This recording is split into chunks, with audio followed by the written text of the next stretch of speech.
Dalam 2 dekade terakhir, kontribusi energi matahari ke pasokan energi total dunia telah bertumbuh secara signifikan. Video ini akan menunjukkan bagaimana sel surya atau sel fotovoltaik menghasilkan listrik. Energi dari matahari adalah energi yang paling berlimpah dan tersedia secara cuma-cuma di planet bumi. Untuk memanfaatkan energi ini, kita perlu bantuan dari unsur paling berlimpah kedua di bumi, pasir. Pasir harus diubah menjadi 99,999%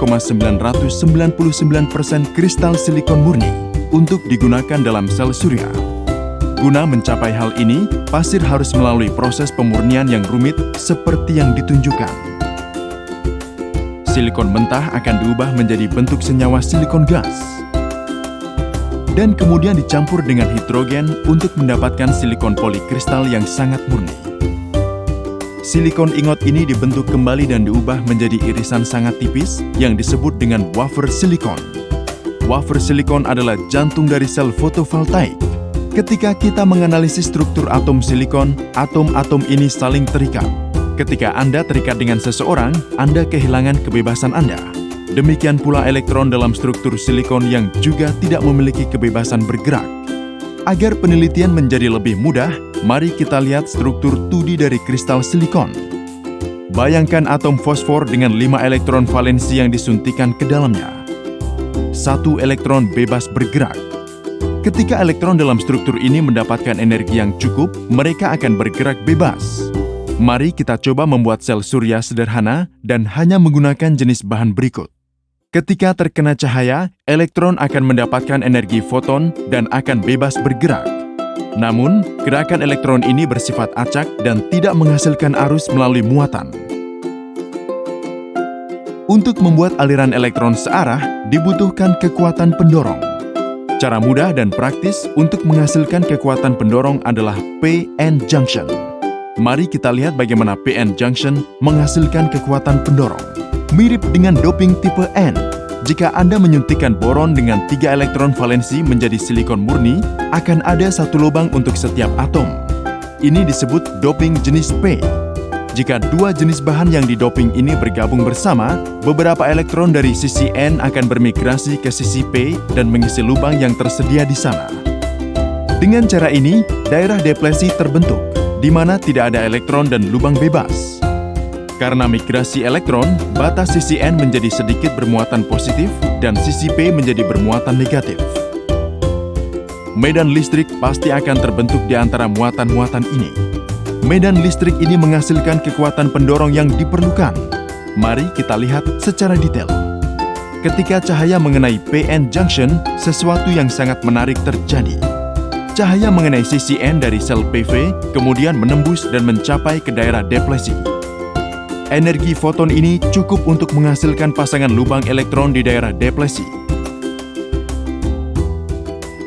Medan listrik di daerah deplesi mendorong elektron dan lubang keluar dari daerah deplesi.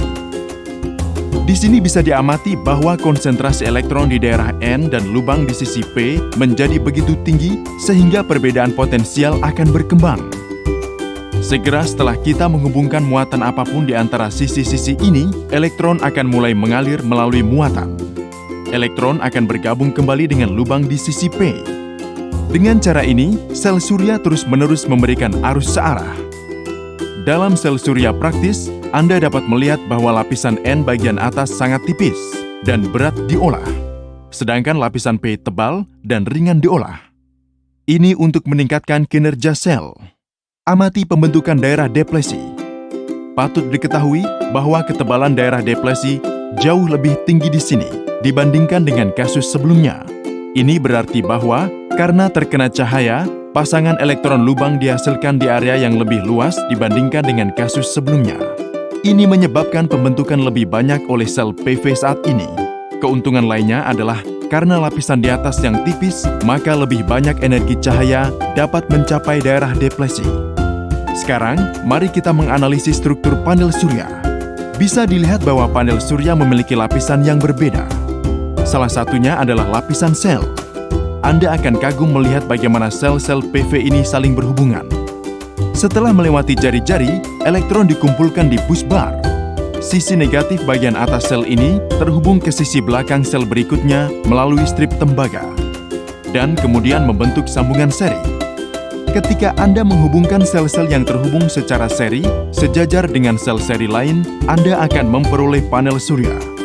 Satu sel PV hanya menghasilkan sekitar 0,5 voltase. Kombinasi seri dari koneksi paralel dan sel meningkatkan nilai arus dan tegangan ke rentang yang dapat digunakan. Lapisan EVA pada kedua sisi sel adalah untuk melindungi dari guncangan, getaran, kelembaban, dan kotoran.